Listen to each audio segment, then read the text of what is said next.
Robert Baker, you are turning 100 years old on January 1st. Yes. That's a long time to be involved in a lot of things. You were in the military. You also worked with the bombs. You were in India, Calcutta. You were doing flights over Japan. You've done a lot of things. You started your own company after you worked for Allison's. You used to work on tanks. I love to drive tanks. And drive tanks. I drove, a lot of times, tank crew had to put so many miles on a tank. And I said, hey, if you guys want me to, I'll drive the tank. And you can go get a cold beer and a PX. We just went through essentially about an hour and a half of different segments of your life. And, you know, from growing up and your history, your grandparents, and all the way to talking about things that you've enjoyed and hobbies and everything. So what would you like to tell the people at the party? And what would you like to say to Kent or your sons in general? What would you like to say to the people about your life and then coming to the party to celebrate? Work hard. And if you want to do a job, do it well. And you get a lot of business doing that. And what are some favorite things you've loved about your life? I just liked I liked my wife because she never nagged at me about anything. She agreed with everything I wanted to do. And I tried to do everything she wanted to do. We both got along fine. And then also about your life in general. What were some favorite things you've enjoyed about your life? Well, I like to go to dances, but I couldn't dance. And sometimes she could dance and she could sing. Because I could sing and I couldn't dance. I had to get out there and just do a square dance or something simple. But she enjoyed going with me. And you guys had a lot of years together. Yeah. And you also were a Shriner. That's right. On top of it. So what would you like to say to everybody at the party who's watching this? I'd like to thank them for coming, because it's a special deal for me. I never thought I'd ever make it to 100. And to tell me now that I'm in good shape. I got a trainer 4 days a week, and I got all the tools she works with.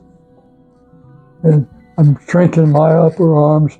And I got the leg over there designed for me. And I'm about ready to take lessons on how to walk with it. Well, I guess you're never too old to learn how to live life better. Yeah, that's right. That's right. Is there anything else you'd like to say to everybody who came to the party? Well, I appreciate all the help that I've got from doctors and nurses and medical people. They done the best they could do for me. And I had a doctor that Kent knew that was very good at done people for the racing people. And he became my surgeon. And he took care of this. And I go to see him a couple of times a year. Once in a while I'm doing.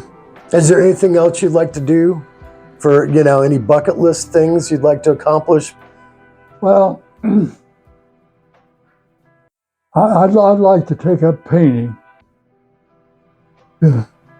Kent's wife is a painter. She painted that picture of the lake up there above the lamp, Lake Wawasee. And she shows me some of the stuff that she done, and makes me want to take a shot at it. Well, I thank you for sharing. And is there anything else you'd like to say to Kent directly? I'm glad he got this appointment with me. I think you're the most interesting guy I've ever had over here. I've had. So you think I did a good job today? I think you're very, very interesting, and I'm sure glad you came. I appreciate it. I'll think of some of these things I forgot. Well, we could always save more. There's always time to save more, you know? Okay. So, but anyway, I thank you for your service, number one. Thank you for your service. And, you know, I got to meet Kent when I was in 6th grade, when I moved across the street from him. And he's always been somebody I've looked up to for what he's accomplished. And I'm very thankful that I was able to help save your life story today. Well, I appreciate you coming. And Ken told me that you were a good guy and that you had done this. And Well, I try to do a good job of having prep notes, but also he knows a lot of stuff about me, and he's kept some of my things in his office.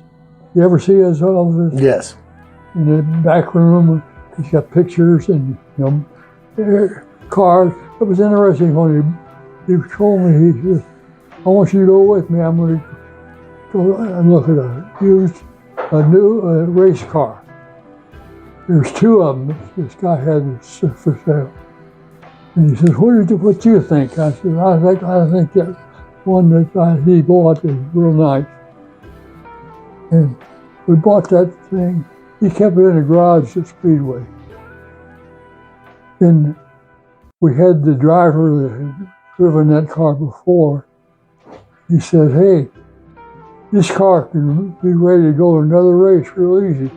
So I made him some parts that he needed, and Danforth didn't enter it, and finished the whole 400 or 500 mile race.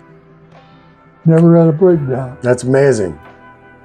You've had a very well-rounded tour, shall we say, in your life. And I thank you for your time today. And we're going to close this one out, but I'm looking forward to your birthday. All right. Okay.